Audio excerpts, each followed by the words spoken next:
Well, for much of 2016, the talk about Vancouver and Toronto's housing market centered on how to cool them down. But 2017 could spark a different type of conversation. Many housing experts suggest markets across the country may slow down. Tom Davidoff is one of those experts. He is the director of the Centre for Urban Economics and Real Estate at the Sauder School of Business, and he joins us from Vancouver.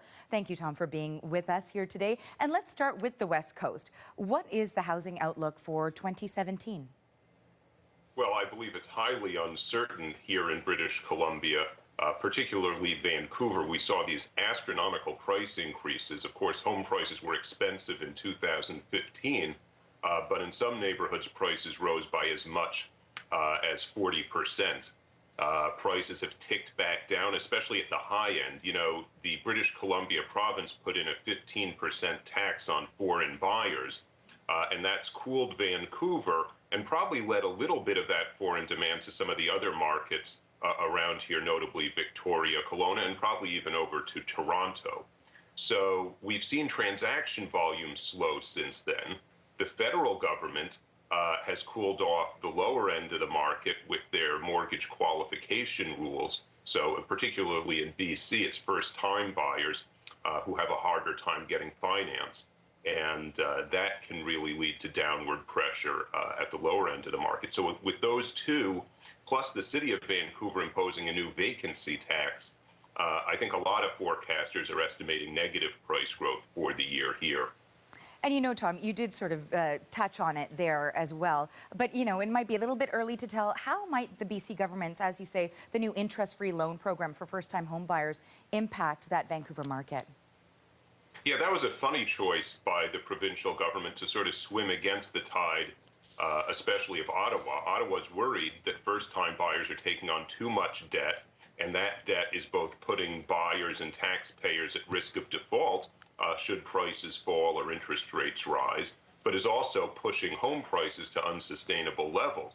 Well, the British Columbia government decided to say, I think they're concerned about a price drop due to all the policies in effect, and they want to make sure prices don't fall too far. So they've sort of pushed in the other direction by offering interest-free, high loan-to-value loans, sort of like the stuff you saw in the States in the mid-2000s. And of course, that will probably act to attenuate some of the price decrease we're likely to see this year. And now just moving a little bit further to the east here, what about energy-dependent regions? Is the outlook for the prairies, for example, any different? Well, CMHC thinks those markets are at a bit of a risk of a downturn. Obviously, Calgary has been weak for some time, and Edmonton, due to the weakness of the oil sector, I would expect that to continue unless commodities turn around. I think some of the other parts of the prairie aren't so much overvalued in CMHC's view as potentially overbuilt, as probably there was a lot of construction during the commodities boom. So the middle, the prairie part of the country is looking at some risk.